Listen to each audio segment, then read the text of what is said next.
Okay, so the taking the brace off, the first thing to see is the like stretching it and letting it dry in that way has actually resulted in a really good sort of tension, which I like. So this, even though this is quite supple leather, it has a good spring to it.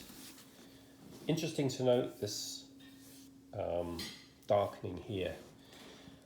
I'm hoping that what's happened is we put this leather on when it was quite wet and we glued it onto cardboard.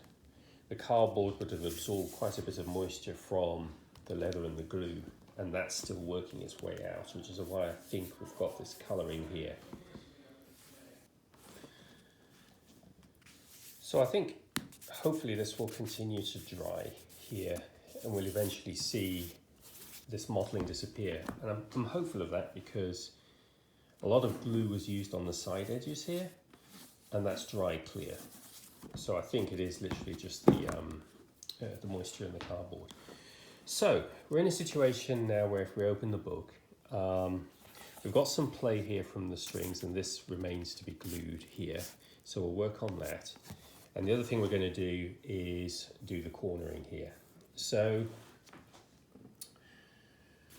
for consistency, just so leather always has been through the same journey, so it ends up looking the same, I've also soaked these corners. Again, I'll just a reminder of the formula, which is the distance you want the corner to come in here should be the width, and the length should be twice that number plus the thickness of the boards that you're actually putting the corner onto. Okay. All right. So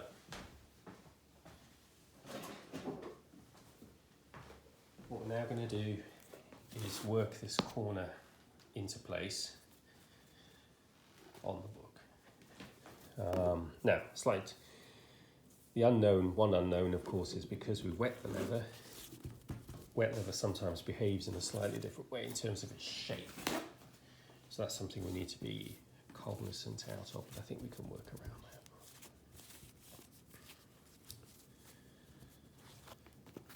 All right. So I'm going to put on the rough side of the leather, I'm going to put a good dollop of glue along the inside edge.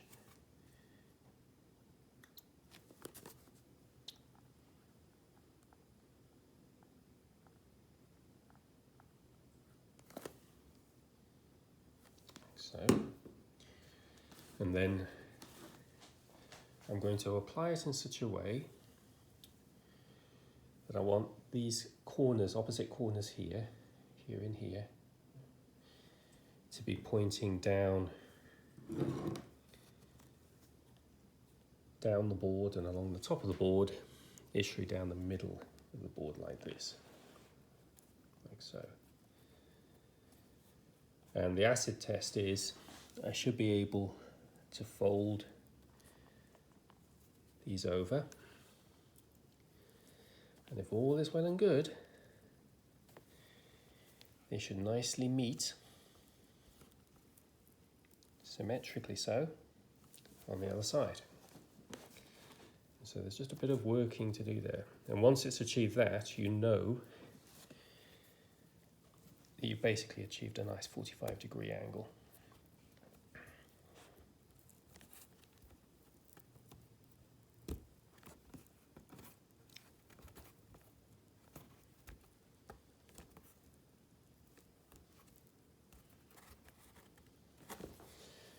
What's defeating me slightly here is the stretchiness of the leather, but because the leather's wet, it's stretchy, which is a good thing. It means I've got a little bit more to play with. Also means the leather can also have a bit of a life of its own.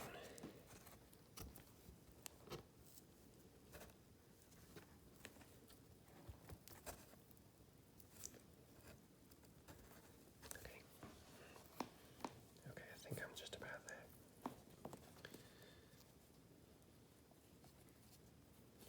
Now,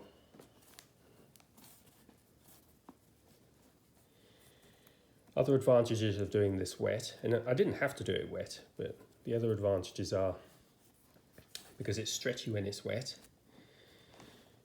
As it dries, it will sort of hug the board more tightly. And the other thing is it just reduces the tension to go around a corner like that, to the same effect, basically. So what I'm now going to do, obviously I don't want to get dampness on here, so I'm now going to do is slip that in there. Now, this isn't necessarily ideal using clips like this, because it can leave a bit of an indentation, but it's just the best way to hold them in situ while they dry. And they're the perfect shape for the job, which is good as well. So I'm going to end up with a little nipple, I guess you could call it, right there. That's because the underlying board's been sort of bashed over the years.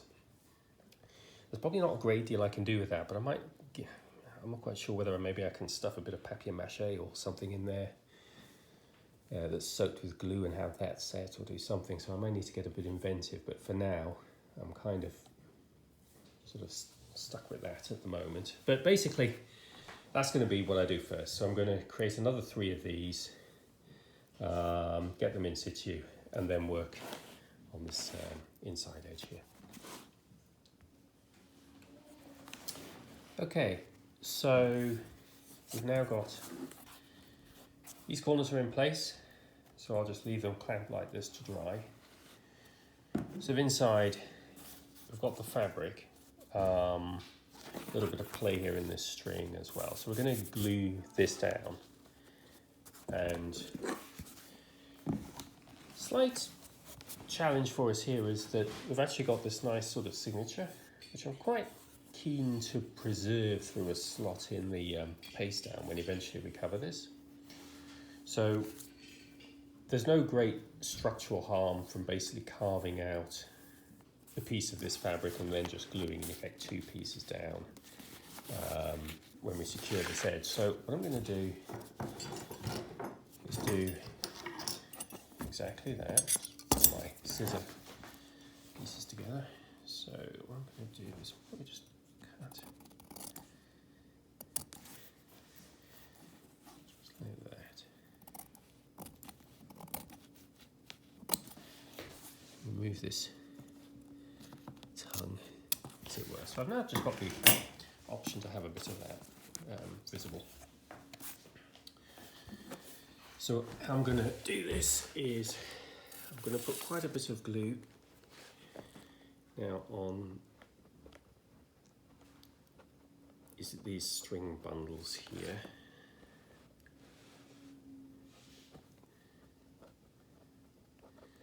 Because I'm going to be compressing those against the cardboard so the glue sticks a little bit. And then I'm going to put a decent amount of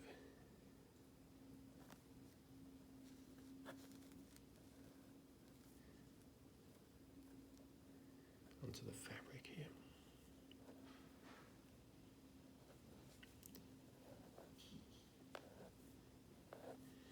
Now, the objective here is still to have flexibility here. There's no requirement for this board to be absolutely slammed up against the text spine.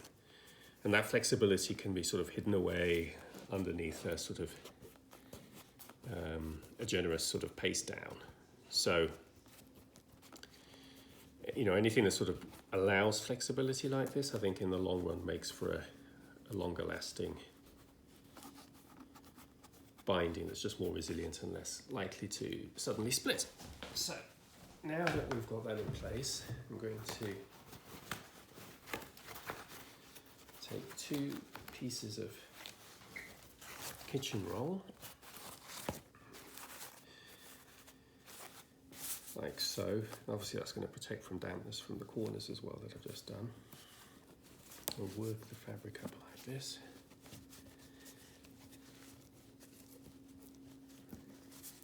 And then I'm going to close the board in such a way that I would want the board to naturally rest in this position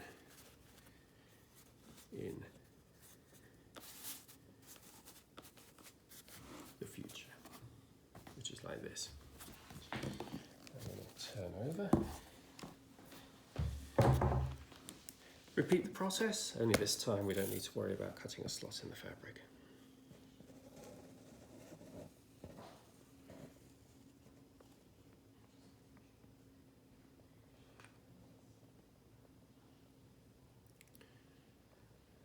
Like so. Nice dollops on the string here.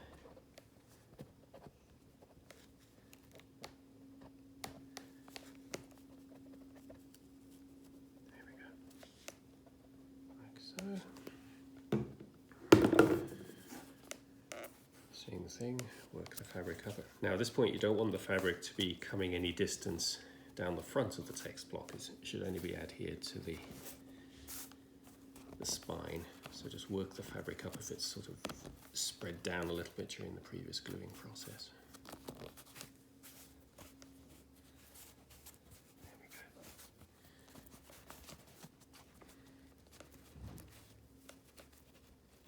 There we go.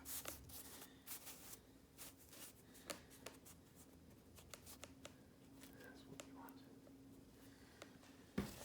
Already got one sheet here. I'll put another one in as well, just like that. And again, same thing. Just pull the board gently up. Look this fabric up a little bit. And then lay it flat. And what I'm going to do is now put this book under some gentle compression. And that'll help everything dry in situ. So that then will be pretty well as far as we can take this until the mailman comes with the marble paper. So maybe a few more days before we complete this playlist, but you can see sort of the trajectory of the direction we're going in here.